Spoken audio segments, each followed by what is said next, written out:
Hey, what's up, and welcome to this episode of Rainer on Leadership, podcast for church leadership and leadership in general. My name is Josh. My name is Sam, and Josh changed the episode. He changed the title of the episode, and I like it. I have a story I'll tell you about going to a dead church on purpose. But before I tell that story, I think we should tell our listeners about our sponsor this week. Yeah, we certainly want to thank Southern Baptist Theological Seminary. They've been a long-time sponsor of the show, and they've got a bunch of new things that are happening. You definitely want to check out their Doctor of Ministry program and all of the different offerings that they have. You want something that's practical, right? I mean, even in a theological institution where you expect a foundation of just knowledge. Obviously, Southern's well known for that. Like, everyone knows, this is the place to go. I like to say it's kind of like the Oxford of seminaries. That's not their phrase. That's mine. It's just a high level. It's a very high level. But they've got some really good practical offerings as well that really enhance what you learn there. So go check out their Doctor of Ministry programs. This will strengthen you. This will strengthen your church. You can go to sbts.edu/solutions. Again, sbts.edu/solutions. And they'll give you those solutions. So it's not just a foundation of knowledge, which they do very well. It's also how do I lead? They've got those solutions to all of your problems. sbts.edu/solutions. Thank you, Southern Seminary. Yeah, I like that. All right, so when I was much younger, I was in Bible college, I wanted to plant a church like a lot of people were doing at that point. And through assessments and stuff, it just wasn't seeming like it was in the deck for me. My missions professor asked me, why don't you revitalize? And he said, I think you're gifted in that way. You got that skill set. And I was like, what is a revitalization? Because at the time, nobody was talking about that. And he says... Or hardly using that word. Yeah, and certainly not revi. And so that really just lit a fire in me. But I asked him, I said, what is a revitalization? And he says, well, you just go to a dead church on purpose. He said, lots of people go to dead churches, but you do it on purpose. And I was like, oh, okay. And so I'm at my third revi. The funny thing is that most people argue about, most of the people in churches will argue about whether or not they're dead or dying. And there's a range, I would say a spectrum of how far off a church is, how unhealthy it is. Some of the churches with really nice facilities and growing and stuff, they can be deeply unhealthy in the bylaw structure, and that's just not sustainable. So, but yeah, we're talking about this. Sam, why don't you introduce the concept of, going to a dead church or dying church and kind of how we're going to approach this? Yeah, so the original title was When You're Called to a Church Close to Death, but then Josh totally did one up on that. So going to a dead church on purpose. I've got 5 revitalizations under my belt. Some fared better than others, but they're all still alive. So that's, how do you know you're successful in this world? If you're going to do revitalizations, if you're going to do 1, 2, 3, 4, 5 different church, how many of them are still alive even after you leave? Well, I think I'm at 5 right now. Some churches are going to die. We know that. No church should die. I don't like to hear people talk about that church should just die. It's well, I don't say that about people. I don't say that person should just go to hell. No. I mean, Jesus can save anyone. Jesus can save any church. I believe that miracles can happen, even in churches that are really far gone. And, we started doing a podcast together back when it was EST. And the first few episodes, this is what we talked about. And, people were so hungry for this subject matter. There's a few more people in this space now. Goodness, we needed them. So I'm glad that they're there. But my first church, was 6 people. They hadn't had services in 2 years. It was dead. And people why are you going there? I'm like, I don't know. I really didn't know, other than I knew I didn't want to be an intern. This was back when I'm in my 20s. I knew I didn't want to be an intern at some big mega church. I could have done that, but I didn't.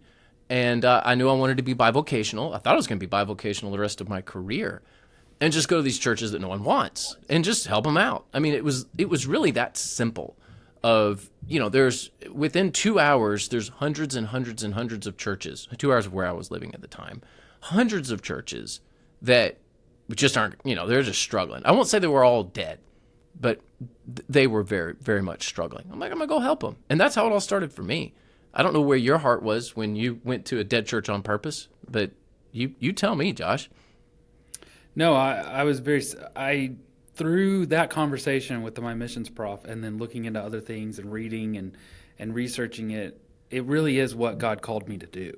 I am equipped and gifted and skilled in taking things that seem to be rejected and discarded and not performing to their fullest potential and then turning that around. And I think there's a great deal of excitement. I was talking to a new friend last night over dinner, and we were talking about this, and I said there's just nothing sexy about these churches that people want to disregard. People don't want to go to that church. They don't want to lead that church. They want to lead the churches that are flashy and cool and all that kind of stuff. And I was like, man, I just really like going into these churches and helping them turn around. And so that's always been my heart. I love taking broken things. Now, it's hard. I've heard, I heard a story the other day about one of the largest evangelical denominations on their, missions board for this continent. One of their leaders, vice presidents, told a group of people, y'all need to just plant your own churches. Let those churches die. Because planting your own church, it's much better. It's your church, and just disregard the established church. And man, that's just not my heart. My heart, I think that it is really hard. It'll beat you up a lot. You got to fight against history and negative headwinds, but at the same time, there's massive potential. These buildings, these structures, these locations, these people, this history. You just got to get it all moving in the right direction. So whoever said that shouldn't be in charge of anything. That's just stupid, arrogant, and unstrategic. It's pretty par for that group of people. Well, so, and I don't even know. I honestly don't even know who you're talking about. Josh and I did not discuss this pre-show, so I have no clue who I am calling stupid and arrogant. But they're stupid and arrogant because and here, let's just think about this. Let's think about where all the capital is. Just think strategically. Forget spiritual side of this, ethical side of this, just pure strategy here. But let's just apply business principles, which is not the only way to look at this, but let's just look at it from a very pure business perspective. Where's all the real estate? Where is all the real estate? Yep. Where's all the good real estate? It's in established churches. Just, if you're called to plant a church, go do it. If you want to create a culture in a church and not have to deal with, previous, baggage, that's fine. There's nothing wrong with that. But to say that we need to abandon the established church is idiotic just from a pure business perspective, because a lot of those churches are going to fold if no one does anything. And that real estate is going to get sold to developers a lot of times. It's going to get passed on to other groups that aren't going to use it nearly as good. That's a kingdom asset. Just the real estate. Now, I'm not even talking about the people. There may be 20, 30, 40, 50 people in that church, and they deserve a good pastor too. And you may say, well, they're curmudgeons, and they haven't moved in years, and they chew pastors up and spit them out and be like, that may all be true. But to paint with such broad strokes and to think that we can't do something to help churches that are on the precipice, whatever that means, I think is missing, it's missing the mark in so many ways. Yeah. And I get passionate about this because I do think those churches can be saved. And I do think that real estate can stay in the kingdom. And I do think the people that are there, how many are ever left? Well, goodness, if Jesus can save sinners, then he can turn believers around. Why not? Yeah, and I'll be very clear. Usually it's not the attendees, not the congregation. That's honestly, that's just my experience. It wasn't ever the congregation. It wasn't the people in the pews that were the issue of why that church was dead or declining. It was almost always the leadership. that they needed healthy, strategic and guided leadership. Sometimes the leadership was lay leadership, like a group of power hungry, like deacons or something like that. And sometimes it was previous pastors and those sort of things. So I would just say I agree with you. I don't think that these people need to be disregarded, or this facilities or whatever needs to be disregarded. I think they're worth fighting for.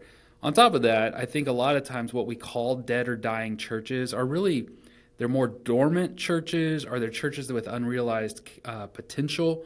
They're just a group of people that have not been well organized or given a mission and a vision. And so that's why I am very, I think this episode of strategically thinking about it before you go in is going to help you a ton. I think we could do a whole episode on just trying to find those potential churches, because some of them will eat up and spit out pastors. Some will. But some of them, I think a lot of them, just need strategic leadership. So let's talk about a few of these ideas. Once you are actually let's actually jump into the show notes. Yeah. We haven't Once done you're that taking yet. up a church that is dying, one of the first ideas is, let's say you get in there, you're strategically thinking, you're working with a network of other pastors, and you're coming up with these ideas. Well, then it doesn't die. You felt like you were coming there to sort of hospice the thing, help it go off and do something else. But what if it doesn't die, Sam? Should you leave? Should you go? That's what happened to me at Union Band Baptist Church. I went there. I spent 2 years there, and had started with 6. We ended up with 30 or 40, and by the time it was time for me to move on, I was getting married, and there were several different life changes that were occurring there in my life. I was in my mid-20s, and God called me to be a full-time pastor, which, goodness, I pushed back. I turned that church down, my church in Indiana, Floyd's Knobs. I turned it down 3 times because I was like, I don't want to be full-time. I've got a really good corporate job. I don't want to take a pay cut. But God called me on. But that's what happened at Union Band, my very, very, very first church. And I thought, well, we'll just go as long as we can. And they are still meeting. They are still meeting. And they've got, I don't know, 20 or 30 people. And I'm really proud of that. So, yeah, sometimes you revitalize. You're there 2, 3, 4, 5 years. And you're like, wow, they're actually at a stable place. And that is the time to move. That is the time to say, okay, I'm going to pass the baton, have a little bit of a succession plan, help them understand what they need to do next. So I would say that's a success story. There is nothing wrong with spending 4 and 5 years at a church, getting them to a stable place, and then moving on, if that's your calling. I mean, I think we need more people to do that. That was my calling for the first half of my ministry, the first half to this point. Mm-hmm. Yeah, I think the phrase you say there, if that's your calling. And so however you're determining or deciphering that call, I just really think this whole expectation that you're going to get to a church and stay at that church the rest of your ministry undermines God's leadership, the Holy Spirit's leadership, and just the giftings. I think there are some pastors who are better equipped to turn the ship. Let's just use some language like that, like turn the ship. There are other people who are not as equipped to turn the ship, but they can take it to the next level or inspire a new vision, that sort of stuff. And these different callings call for different times. There's also life stages within the pastor's, journey that are just different. And so when you're young and filled with much more energy than you have experience or knowledge, some of those little churches, we see these in the Metroplex, you see these around Louisville, so like these seminary towns, they'll have all these little spattering of churches all outside of, Fort Worth in our case, where you can go and pastor it, kinda. I mean, you're kind of preaching, you're kind of pastoring, you're getting your, what do you call it, your feet wet. That's what you're doing there. And that's a season, and that's good. But if the church changes and if you change, there might be another time to go on. You bring up something really good there with just life stage. I was a turn the ship guy for, 10, 15 years. Mm-hmm. That was me. And now that I have children and they're all of age, I don't know. Maybe I still am a turn the ship guy, and West Bradenton's like, you need to get out of here. I don't know. I think I'm well loved. I think I'm well respected. I kind of want to stay. But, I'm in a life stage now where I'm like, I need to it's time to plant some roots. Like and if God called me, I would go, of course, but it's not like I'm itching to leave. Yeah. Yeah. And that's a life stage issue. So my point is, there's nothing wrong with that. Don't get caught up in all of the cliche pieces of advice of, hey, you need to stay, you need to go and stay. That's generally good. And that's generally good. It's like a proverb, right? Go and stay. But it's also not everyone's calling. By the way, I didn't know I was a turn the ship guy when I was doing it. I didn't realize that was, if you would have said, what's your calling? I'd have said, I don't know. I don't know what I'm doing. But looking back, yeah, it was that energy. It was that just drive just to get the church to move outward that helped these churches for a season. And I was there for a season, and part of that was my life stage. So, yeah, I tend to think that you learn things in your first and second church that allow you to stay at your third church for a while, and you can switch those words around. But I think it's true. Okay, so for me it was like 5 or 6, and so you now I stay get at the yeah. fifth one. I was hard-headed. Okay, so how do you prepare yourself? Yeah, like emotionally and spiritually. Like you're going into a tough situation. So what did you do, Josh? Oh my gosh. This last transition, I just look back and just thank God that he gave me the opportunity. I was coming out of a very toxic place, very unhealthy situation. And the church that I was coming to allowed me a whole month of they started me on the payroll before I had to start in the office for a whole month. And I just sat down and strategized. I just thought through what are challenges both externally with systems and structure and internally with my perspective and my feelings and some of those damage. What are things with my own heart and damage and baggage that I have that I want to address before I take into another church? And so I wrote things down. I prepped, I planned, I wrote pages of questions, just questions about the church. These are the things I need to understand. And then other things like wanting to know people well in this church and be really relational. I wrote down actual strategies. This is how I'm actually going to do it. These are some of my commitments. These are some stuff. That time of preparation, both on my heart and my mind, as I went into here at First Louisville, man, it has made a universe of difference in my leadership and in the way that people are responding. We've accomplished so much in 15 months, excelled, giving's up, attendance up. I mean, the health of the church has drastically shifted. And I think that's largely because of the time of emotional and spiritual preparation. So one of the things that I think is in the back of people's minds, for me, it was in the forefront of my mind. I started pastoring when I was 24, roughly. I don't know exactly when I became a pastor, because the church didn't really, well, they voted on me like halfway through my tenure and just kind of made it official. So Herbie just stood up in the middle of the service while I was preaching. He's like, we're going to vote on you. And I was like, oh, okay, I guess I get to officially stay now. But I know that I was thinking this as I was involved in some of these churches because, you see your friends, your peers, and they're all at, my church grew from 10,000 to 15,000 this year. And I'm, 12 rungs down on the organizational chart, but I'm still at a big church and I have an office and, and I have a budget and all of that. How do you avoid like this, man, I'm wasting my time perspective when I could be, at the blowing and going church where everything seems to be happening. And I know I had those thoughts. I never made the jump to a larger church, like a big mega church. What did you do to avoid like, man, I'm just wasting my time kind of thoughts? I mean, what I do is just be real honest with myself on a couple of different levels. One of the things is that you even said it, their churches seem to be going really well. And yet they're not. I was talking to a local megachurch pastor here in our same community, and we were just having lunch. And he made the comment about one Sunday morning, the men's ministry group was mad because he didn't go to the Thursday night gathering that they had.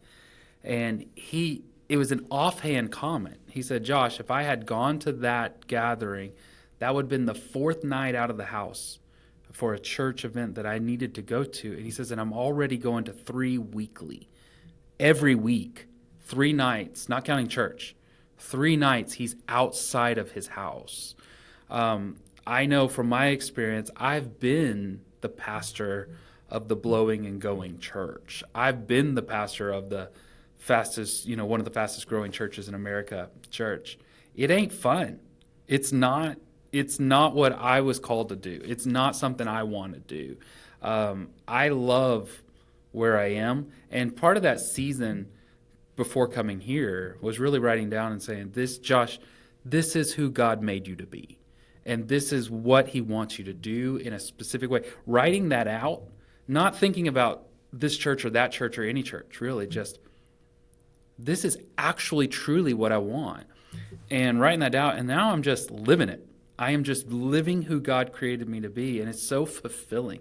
I have friends that do pastor legitimate, bona fide mega churches, and they love it. And I love that they're there. I have other buddies that are pastoring churches of less than 50, and they love it. They're there. I mean, it's just, when it's all said and done, it's just being comfortable in your skin and who you are, and just constantly reminding yourself that, and I'm not going to say that God doesn't call people and gift them in a way to be mega church pastors or big, cool, whatever the cool thing is in somebody's brain. Maybe that's true, but I don't know. When I paint out the picture of pastoring a moderate-sized church in a Texas suburb, I mean, just this is who God, with some old Baptist in it. I just love that. That's exactly who I want to be, and so I really love my church, and so there's just something about that. I think it's just being real honest with who God actually made you to be instead of who it is you want to be. It's a really good word. And just so you know, if you like, I do other things. So how do I handle that? Well, I'm writing. I've got a business that I run. I get that itch scratched in other ways. So it kind of frees me just to just shepherd your church. Just shepherd your church. Don't find your identity through your church. We all know that. You can't live vicariously through your church. And by the way, statistically, talk about the name, the big name churches, the blown and going churches, whatever cliche you want to use there, it's 20 years. We know that. There are studies on this. You get about 20 years in the spotlight at most, and then it fades. And just go back and look at lists from the early 2000s of the largest churches of people who were, household names. Go back and look at the early 2010s. Guess what? They're all different than what they are now. So even if you are in the spotlight, and if you get that, that's great. And if you're able to use that platform to the glory of God, I got no problem with that at all.